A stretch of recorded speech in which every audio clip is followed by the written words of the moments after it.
Kung nais ninyong maalis ang lahat ng mga kontrabida ng buhay ninyo, ito pong mga bossing kong tatlong ito na sangkap na nakalagay sa padrible, ang wag na wag kang magpapawala. Ito po'y 35 pesos lamang, sariling gawa, sariling disenyo at ritualado ko na po ito. Ito po mga bossing ko ang sinukuan. Aalisin nito ang lahat ng mga negatibo na kumapit sa inyong katawan. At kapag may tao nagagalit sa inyo, nanalangin ng masama na malasin ka, hindi yan tatalab sa inyo once na meron kang ganito. Kasi magkakaroon ka ng kakampi, hindi yan tatalab sa inyo.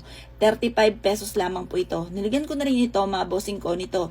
Ito yung pentacles din kung tawagin or anti-evil's eye pangontra sa mga ingitero, ingitera, pakalamera at chismosa. Ang pula ay nagtataboy ng malas. Tapos ang padrible kontra kulang palipadangin at sumpa. Pwede nyo siyang ilagay dito sa harapan or sa likod ng inyong pong damit. Basta mas mainam na sa katawan nyo siya. Pwede rin sa bulsa, ilagay sa bag mga bossing ko, or kapag matutulog, ilagay sa ilalim ng inyong pong unan. Mainam meron kayong ganito. Pwede nito ilagay sa may likod ng doormat para may proteksyon. Ganon din po sa may